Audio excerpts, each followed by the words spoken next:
Yo, it's your man with the plan, Mark Solars here to talk about Genshin Impact's story and the few problems and the great potential the story has. And just to let you guys know, this is me talking about the story in my own personal opinion. This is not like I'm coming out with some crazy factual evidence. Maybe you guys agree with me with a lot of these points, but I just want to get started, and I just kind of want to get it out there. Is something I really feel like I want to talk about, and I just kind of want to start with how I generally feel about the Genshin Impact story right now. Right now, I think we're up to the point after the Lantern Rite Festival, so you know, anything that changes in the story could be completely different by the point that you guys are watching this video. But for right now, Lantern Rite is as far as we are, and I gotta say, the story is very interesting in the background. Like, the lore is interesting to me, but I feel like a lot of what the game focuses on is so... I don't know, I feel like what a lot of the game focuses on is not exactly the most interesting thing. I feel like the most interesting thing is about the Archon War, the gods, and how visions and all this stuff is like given out to humans, and the powers and the reincarnation. All that cool supernatural stuff is what's really cool about the story. And I feel like we pretty much focus on the main character and Paimon 100% of the time, which honestly, number one, the main character doesn't talk. Number two, Paimon's not she's Paimon. She's kind of a comic relief character.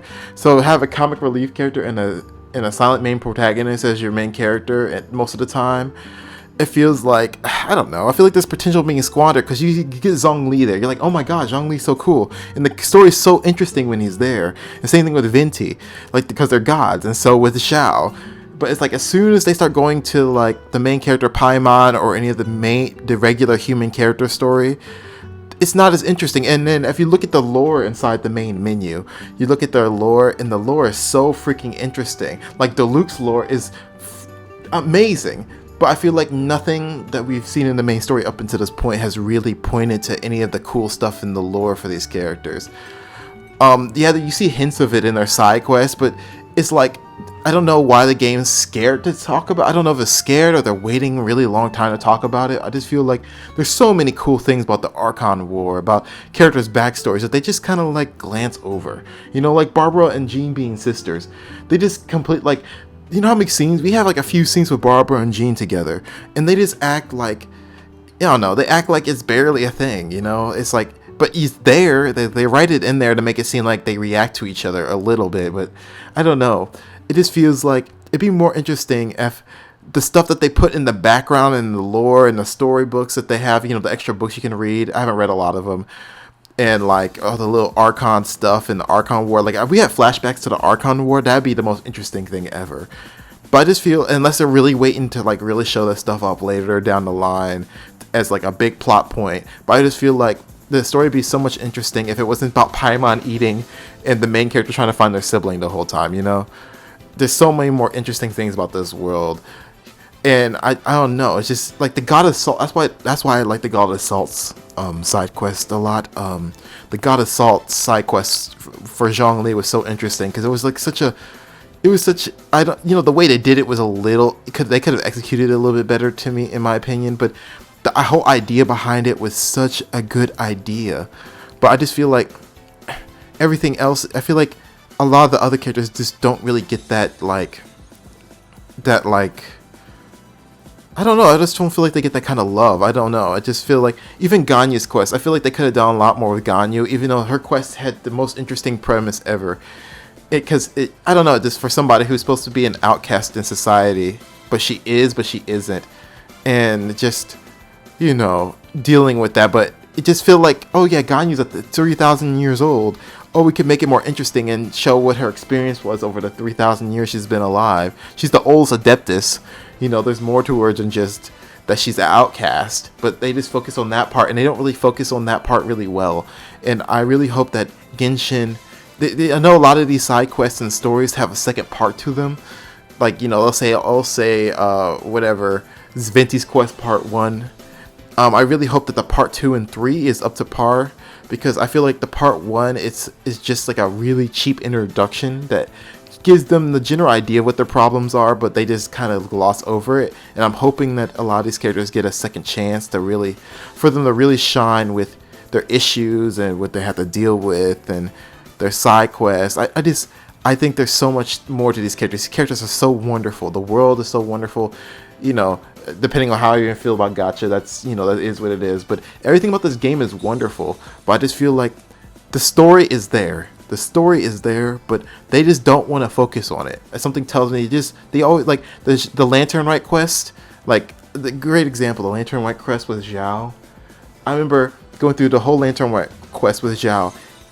80% of the quest, like the main quest, because there's, you know, there was a side quest that you can do to the Lantern Rite to get the lanterns in the sky, that little side quest. But there was another part of the side quest where the Lantern Rite was, you have the you have where you hang out with Xiao, and the first quest was a little interesting with the, you know, with that fake Adeptus, but every other side quest after that was so boring. Like the one with the dude who was acting like a terrorist. It's like, oh, this is interesting, a terrorist.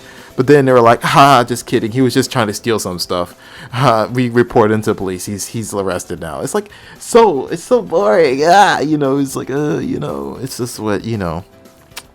And then, I don't know, I just feel like there's so many cool things about the world, about the Guardian. No, I said the Guardians, the Legend of Zelda. I'm so sorry. I get, next thing you know, I'll be calling the freaking, the Ruin Guards, the Guardians in Breath of the Wild 2 Ruin Guards. Because I don't know why. They're similar enough. And I don't know, the Ruin Guards have interesting lore, but they just don't want to focus on that. I just feel like there's so much they can talk about. There's so much they can do. The gods, the Ruin Guards, the technology, the god, you know, like it's just so much. The human characters that aren't the main character in Paimon, they focus on so much. They focus on a lot of characters, but they focus on the silly characters up until this point. You know, Fischl's cool, she's silly. You know, Zhangling's cool, she's silly. And I don't know, you know, Razor's cool. He's kind of silly. He's actually a little more serious than the rest of them. You know, Zhenchu, he's kind of serious, but he doesn't really have a super duper serious backstory from what I read. I think I have rank 4 for him or something like that, so I don't know everything about him. But, you know, like, they don't focus on, like, the serious stories. They just I need some more serious, I want it to be a little bit more serious and a little bit more fun. You know, not just some goofiness, because if you have too much goofiness in your story, it gets kind of boring. And I hope that Genshin Impact focuses on the great part of their story, because Honkai Impact does it. I saw some of the Honkai stuff. That stuff is amazing. I don't know what they do, but it's like they bring the introduction into the game has more lore than all of Genshin Impact up to this point, which is pretty much the end of the second world, or the second act, or I guess it's the first act technically, but I count it a second act. You know, we have 2 acts, and there's more lore in Honkai before the game even starts than there is in this game.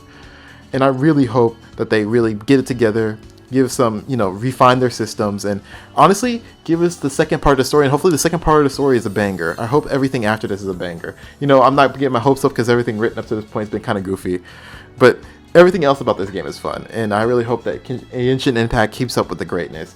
This is Mark Solars here, just telling you guys to please hold on, take care of yourselves, give me a thumbs up and or a thumbs down, doesn't matter which one. This helps when you guys are watching. Also hit the little subscribe button, the little bell icon to join their belly, because I'm only best in your friends, and I'll see you guys next video in the stream. Bye bye, bye bye, bye bye.